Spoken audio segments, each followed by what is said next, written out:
Bonjour à toutes et tous. Quelques mots concernant la réforme des retraites, sujet d'actualité évidemment. Tout d'abord, comment parler d'ailleurs de réforme des retraites alors que le gouvernement a pris la décision de le traiter comme un simple point budgétaire. Parler de réforme des retraites alors qu'on se demande où est la démocratie. En tant que députés, nous n'avons pas pu encore voter sur cette réforme. Pas de vote lors de la première lecture, quid du vote de ce jeudi 16 mars.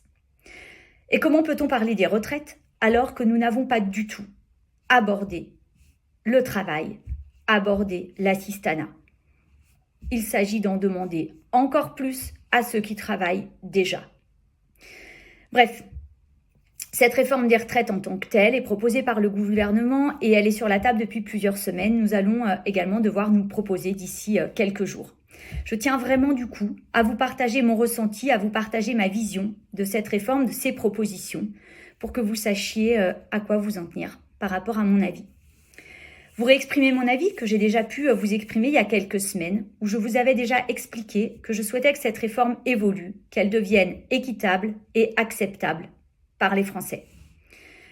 Une réforme qui n'a pas beaucoup évolué, on l'a ressenti ces dernières semaines, alors que la retraite, c'est vraiment un parcours de vie, c'est un objectif. La retraite, c'est aussi à la suite de nombreuses années de travail et on se doit de donner de la visibilité aux Français et de leur laisser le choix. Je tiens donc vraiment à vous exprimer mon avis, une réforme que je souhaitais donc acceptable et équitable et qui aujourd'hui encore a de gros points durs, en tout cas me concernant, et des lignes rouges qu'il ne fallait pas dépasser.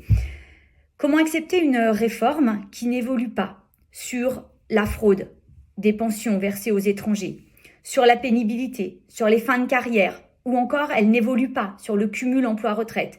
Et pourquoi ne pas donner la priorité aux annuités? Et ceci est bien sûr non exhaustif. Par ailleurs, cette réforme, elle vient ajouter des contraintes administratives et des sanctions nouvelles à nos entreprises, avec, par exemple, l'indice senior. De plus, le gouvernement commence à expliquer que les pensions minimales de 1 200 € ne concerneront, tout compte fait, qu'une poignée de Français.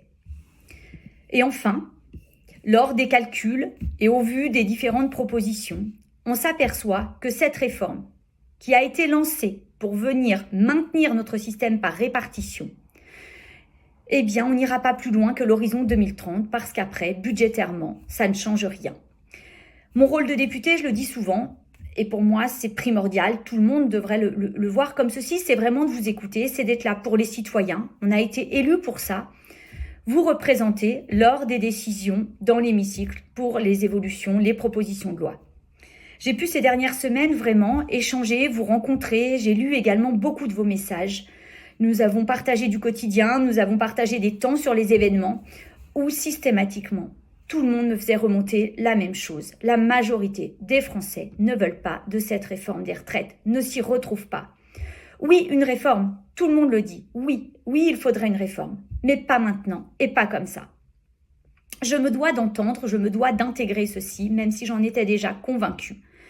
Je reste fidèle à mes convictions et pour moi, c'est inenvisageable d'accepter une réforme qui n'est pas équitable, qui n'est pas acceptable par l'ensemble des Français.